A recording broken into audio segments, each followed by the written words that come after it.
কক্সবাজারে ১৬ বছর পর বিএনপির সম্মেলন, কারা হাল ধরেছেন বলছি বিস্তারিত। ১৬ বছর পর কক্সবাজার জেলা বিএনপির সম্মেলন অনুষ্ঠিত হতে যাচ্ছে। আগামী সেপ্টেম্বর মাসের শেষ দিকে এই সম্মেলন হওয়ার কথা রয়েছে। ২০০৯ সালের নভেম্বর মাসে অনুষ্ঠিত সর্বশেষ সম্মেলন মারামারিতে পণ্ড হয়ে যাওয়ার পর আর কোনো সম্মেলন হয়নি।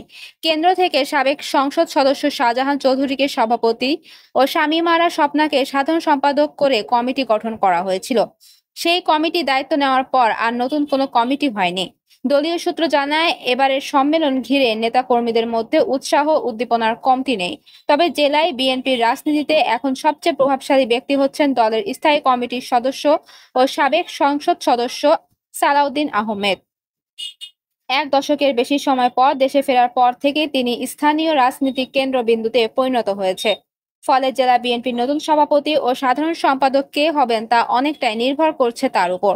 নতুন নেতৃত্ব নির্বাচনে কাউন্সিলরদের ওপর সালাউদ্দিনের প্রভাবই সবচেয়ে বেশি কাজ করবে বলে মনে করেছেন নেতাকর্মীরা। গত বছরের ৫ই আগস্ট ছাত্র জনতার অভ্যুত্থানে আওয়ামী লীগ সরকারের পতন ঘটলে বিএনপির নেতাকর্মীরা তৎপর হয়ে ওঠেন। আত্মগোপনে থাকা নেতাকর্মীরা ফিরতে শুরু করেন। কারাবন্দী নেতাকর্মীরা জামিনে মুক্ত হয়ে এসে রাজনীতিতে সক্রিয় হন। এমন পরিস্থিতিতে জাতীয় নির্বাচন সামনে রেখে কক্সবাজারের ইউনিয়ন, উপজেলা ও পৌরসভার সম্মেলন অনুষ্ঠিত হচ্ছে। এ প্রসঙ্গে জানতে চাইলে জেলা বিএনপির সভাপতি শাহজাহান চৌধুরী জানান, কক্সবাজার জেলায় বিএনপির ১৪টি ইউনিট আছে। ইতিমধ্যে ৮টি ইউনিটের সম্মেলন শেষ হয়েছে।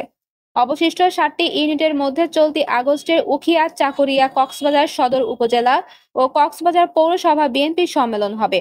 এরপর রামু ও ঈদগাঁও উপজেলা বিএনপির সম্মেলন হবে। সবশেষ আগামী সেপ্টেম্বর মাসের শেষ দিকে জেলা বিএনপির সম্মেলন হবে। এখন তার প্রস্তুতি চলছে। সম্মেলন ঘিরে উপজেলা ও ইউনিয়ন পর্যায়ে সভা সমাবেশ চলছে বলে জানান শাহজাহান চৌধুরী। তিনি বলেন, আগামী সংসদ নির্বাচনে জেলার ৪টি আসনে জিততে বিএনপির নেতাকর্মীরা কাজ করছেন। অতীতের বিভেদ ভুলে নেতাকর্মীরা এখন ঐক্যবদ্ধ। তবে নেতাকর্মীরা বলেছেন, জেলায় বিএনপির রাজনীতির নানা পরিবর্তন অনেকটাই সালাউদ্দিন আহমেদের উপর নির্ভর করছে। জেলা বিএনপি দপ্তর সম্পাদক ইউসুফ বদরি জানান, জেলার ৩ উপজেলা ও একটি পৌরসভার সম্মেলনের তারিখ ঘোষণা করা হয়েছে।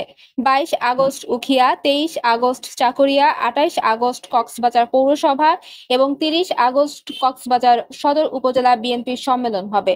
সম্মেলন ঘিরে নেতাকর্মীদের তৎপরতা বেড়েছে।